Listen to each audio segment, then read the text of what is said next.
This is the Hyperfloppycube, or a 1x3x3x3. If you haven't seen my last video on it, I'll link it in the description. But today we're going to be talking a little bit more about the puzzle and then doing a solve. First, you may notice that the puzzle looks slightly different. This is because I finally did some proper post-processing on the print, did a little bit of sanding and some other things, and I'm really happy with how it turned out. The puzzle feels much nicer, just higher quality, and the contact between the cubies is a lot more solid, which helps the puzzle work a little bit better. As a recap of last video, the canonical moves for this puzzle are normal turns, like a normal Rubik's Cube, as well as any 180-degree flip of a face. These moves can be combined to do a twist and a 180-degree flip to basically just take off a face, do any kind of rotation you want with it, and stick it back on. And this is really the 4D nature of this puzzle, is that this is the blue face of the puzzle with stickers on adjacent sides, and we can do any three-dimensional rotation of this face and put it back. So hopefully that makes a little bit of sense. And with that, let's just get into scrambling the puzzle and seeing what happens when we try to solve it. I'm not going into the solve completely blind. I've solved this puzzle, the physical puzzle, a few times, and I definitely have some experience with the virtual version of the puzzle. So I'm just going to try to walk you through what I'm doing as I solve it. All right, so we're just going to scramble by doing random moves. So these 3x3 moves, as well as mixing some of the flips in. And sorry, I'm like half looking at it normally, also half looking at the cube like through my phone screen as it's recording. So sorry if my like hand motions are a little weird sometimes, like trying to grab the cube. But like I said, I'm super happy with how this puzzle's turned out. I want to work towards selling the puzzle. Should hopefully be happening in the near-ish future, but it is like way better than anything else I've made. I really love the quality of this puzzle. So hopefully that will happen, and stay tuned on this channel and on the Hyperfloppycube server for when I announce more information about that. But I think this is scrambled enough, so let's just get into solving. First, I like to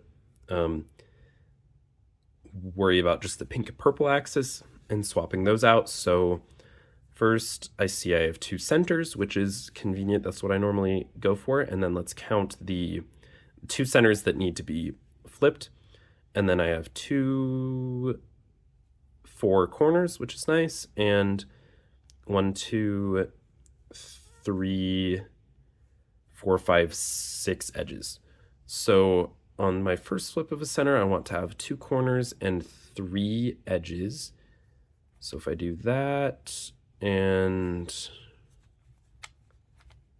that, yeah, so now I have 2 corners and 3 edges on this face that need to be flipped. So we'll do that. And then I should have the right number that if I do, some setup turns, I can get the remaining pieces that need to be flipped all onto this one face. So that's most of them. Where's the remaining edge? It's this one, and oh, the remaining corner is already on it. So perfect. Now these are the remaining pieces that need to be flipped. So we'll do that. And then we're looking at a 3x3 solve. So I don't know what method you like to use, whether it's a more beginner's method, something more intuitive, whether it's CFOP, RU, whatever it may be, but I'm just going to use kind of normal CFOP for this solve, and we'll call it good, but it's just a 3x3, except there are some weird cases that we can get. So I'm hoping we'll get one of those cases so that I can kind of explain it a little bit, or just kind of show how I would solve it, but we're going to find out right about now. So look at that. If you're used to solving 3x3, you may know that that is not a normal case to have a corner twisted like this. So you can also, with that, get any combination of corner twists on one face. So it could be like a student setup plus an extra corner twisted, or there's a lot that you can get. But to solve this, there's a few things that we can do. If we instead had one of those other cases, you can, like, say I had yellow here and this corner was twisted, I had yellow right here, then I could flip it, and then I would have yellow here and it would be set up into a more normal looking case, and then I could get all the pink line back up on this side and flip it back. Or I can instead do a little trick where I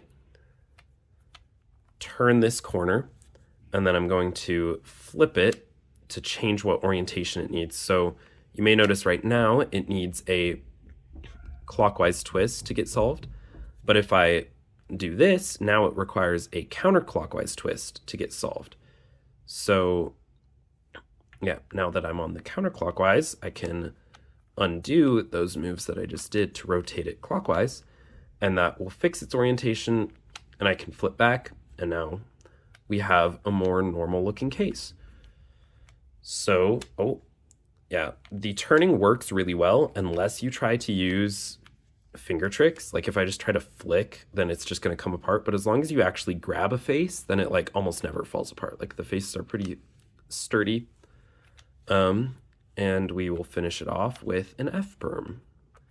But yeah, like I said, I'm super happy with how this puzzle turns out. Hopefully I don't mess this up. Yeah, we're fine. I'm super happy with how this puzzle turned out. And also I want to thank you guys so much for all of the support that the last video got. It has more views, comments, and likes than any of my other past videos. So thank you so much, and follow along to keep learning about these puzzles. And I'll see you guys in the next one.